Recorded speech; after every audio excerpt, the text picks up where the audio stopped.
اس کا بیج پیٹ سے 1 سال تک باہر نہیں نکلتا۔ بینگن کے بارے میں نبی کریم صلی اللہ علیہ وآلہ وسلم کا فرمان بھی بتائیں گے، لیکن پہلے آپ کو بینگن کے فوائد کے بارے میں بتاتے ہیں کہ بینگن کے ممکن۔ السلام علیکم گائز، تو چلیے آج کا ویڈیو لے کر کے آیا ہوں بیگن کے اوپر۔ بیگن جو ایک سبزی ہوتا ہے، تو بیگن کے اوپر بھی ہر دھرم کے گرو لوگوں نے الگ الگ چیز بیان کیا ہے۔ تو اسی بیگن کے لیے ہمارے رسول صلی اللہ علیہ وسلم نے بھی فرمایا ہے کہ بیگن کھانا کیسا ہے، اور ہندو دھرم کے گرو بھی فرمایا۔ تو چلیے ویڈیو کو دیکھتے ہیں اور سمجھتے ہیں کہ بیگن کھانا نقصان ہے کہ فائدہ مند ہے، اور اس سے کیا فائدے ہیں یا پھر کیا نقصان ہے۔ تو چلیے ویڈیو کو شروع کرتے ہیں اور اسٹارٹ کرتے ہیں۔ ارے بیگن میں بڑا گن ہے۔ بیگن کا ارتھ ہی ہوتا ہے جس میں بہت سے گن ہوں، اس لیے اس کو بیگن کہتے ہیں۔ کچھ درگن بھی ہیں۔ اس کا بیج پیٹ سے 1 سال تک باہر نہیں نکلتا، 1 سال تک پیٹ میں جم کے رہتا ہے۔ اور بیگن ہو پیٹ میں اس کا بیج، اور مرتے سمے اور وہ بیج پیٹ میں ہی رہا، تو 1 برس کی ایکادشی نشکاشت پنیہ اس کا سماپت ہو جاتا ہے، جیسا کہ نارد پران میں ورنن ہے۔ کوئی کے پیٹ میں بوڑھوں کو جو ورد ہیں، کچھ ہی سمے کے مہمان ہیں، ان کو بیگن نہ دینا۔ یہ بیج پیٹ میں رہا وہ تو سال تک رہتا ہے، اور کسی کی ہو گئی مرتیو، بیچارے نے 1 سال تک گیارس کری اور بیچ میں پدرا گیا تو اس کا پنیہ چھین، یہ بیگن ہے۔ چوماسے میں چاتریہ ماس میں تو اس کے لیے منع کر دیا۔ اب کیوں منع کر دیا پرماتما جانے۔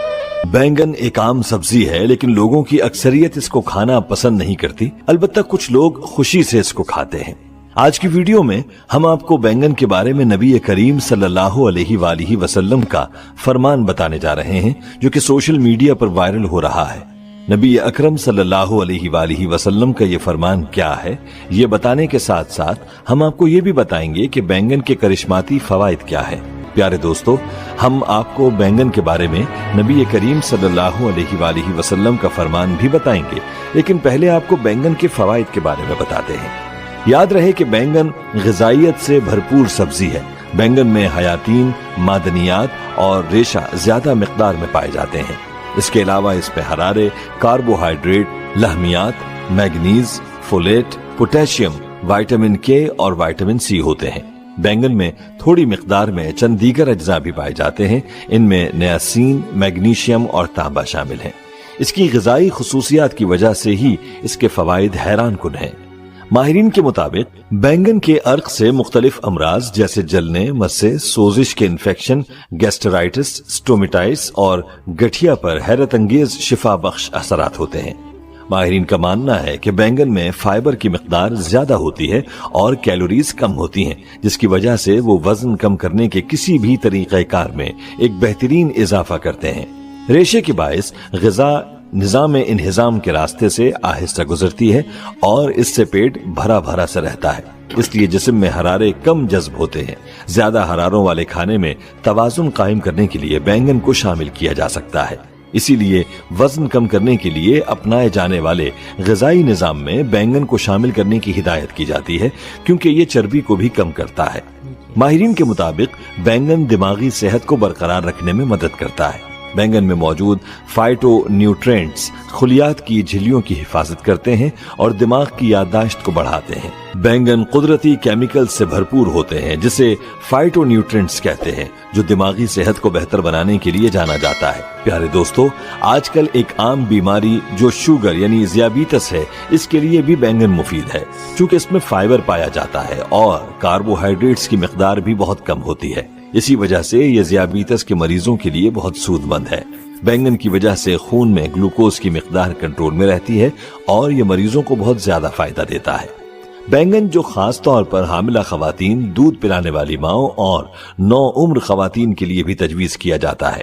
بینگن میں موجود FE میں ماہواری سے پہلے کے سنڈروم، ایمونیڈیا اور قبل از پیدائش خون کی کمی کو پورا کرنے کی صلاحیت ہوتی ہے۔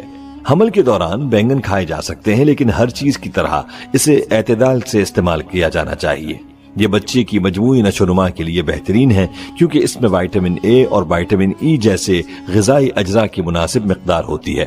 اس میں فولک ایسڈ بھی ہوتا ہے، جو بچے میں خون کے سرخ خلیات کی نشو و نما کے لیے ضروری ہے۔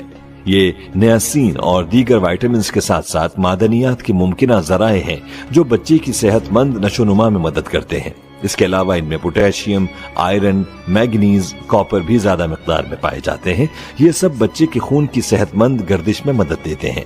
پیارے دوستو، آپ کو یہ جان کر حیرانگی ہوگی کہ بینگن دل کی صحت کو بہتر بناتا ہے۔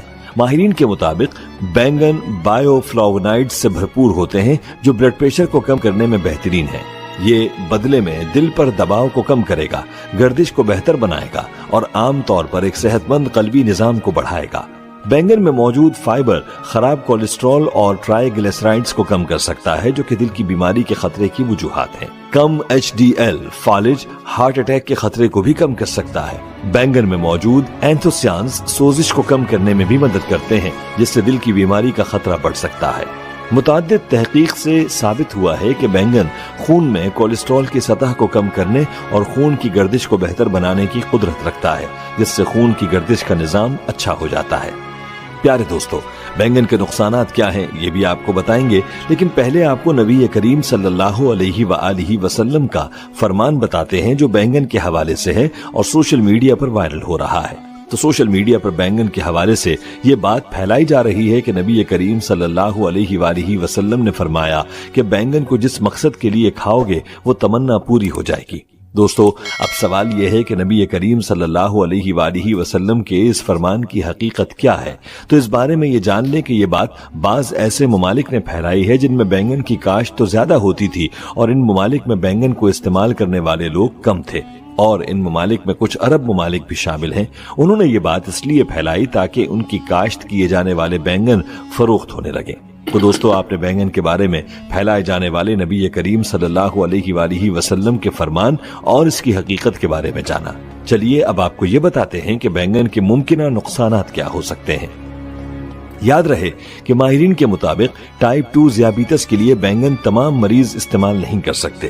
اس کے استعمال کے لیے بہت سے تضادات موجود ہیں، اس لیے اس کے استعمال میں احتیاط کی ضرورت ہے۔ معدے کی بیماریوں کے مریضوں کو احتیاط کرنا چاہیے۔ بینگن میں ایک بڑی مقدار میں ریشہ ہوتا ہے، یہ معدے، السر اور معدے کے ساتھ ہونے والی دیگر پریشانیوں کو بڑھاتا ہے، لہٰذا آپ اس کو ہفتے میں 2 بار سے زیادہ نہیں کھا سکتے۔ طویل مدتی اسٹوریج کے ساتھ ہی اس کا استعمال نہیں کرنا چاہیے، یہ ٹاکسن جمع کرتا ہے جو نامناسب سلوک کا باعث بن سکتا ہے۔ تلی ہوئی بینگن بھی نقصان دہ ہو سکتی ہے۔ تلی ہوئی سبزی میں ریشہ تباہ ہو جاتا ہے اور اس کا گودا زہریلے مادوں سے سیر ہو جاتا ہے جو کھانا پکانے کے عمل کے دوران سبزیوں کے تیل سے خارج ہوتا ہے۔ مزید یہ کہ تیل میں بھیگے ہوئے تلی ہوئی بینگن کی کیلوری کا مواد بیکٹیریا ابلی ہوئی سبزیوں کی کیلوری کے مواد سے کئی گنا زیادہ ہے۔ خاص طور پر معدے کے مسائل والے لوگوں کے لیے اس طرح کے کھانے کی سفارش نہیں کی جاتی۔ بینگن میں سولانائن موجود ہوتا ہے، ایک زہریلا مادہ ہے جس سے انسان کو زہر دیا جا سکتا ہے۔ زہر اسہال، متلی، قے، دوروں، درد اور یہاں تک کہ الجھن کے ساتھ ظاہر ہو سکتا ہے، اور ریپ بینگن ایک باقاعدہ طور پر بھوری جلد کا رنگ، بیجوں کی زیادہ مقدار اور بصری باسی تنا ہے، لہٰذا سفید چھلکے کے ساتھ بینگن لینا بہتر ہے۔ ان میں سولانائن کا کم سے کم مواد ہوتا ہے، ان کا خوشگوار اور نازک ذائقہ ہوتا ہے۔ اسی طرح یہ بھی کہا جاتا ہے کہ گیسٹرائٹس، پیٹ کے السر اور بدہضمی کے ساتھ کچے یا تلی ہوئی بینگن کا زیادہ استعمال تو گائز یہ ویڈیو تھا بیگن کے اوپر، کیونکہ بیگن کھانے کے بہت فائدے ہیں، لیکن زیادہ تیل میں فرائی کر کے نہیں کھانا چاہیے۔ ایسے تو تیل میں کسی بھی سبزی کو نہیں کھانا چاہیے زیادہ، لیکن بیگن میں کچھ ایسا ایفیکٹ بھی ہوتا ہے جو زیادہ تیل میں فرائی کرنے سے آدمی کو نقصان کرتا ہے۔ تو چلیے ملتے ہیں پھر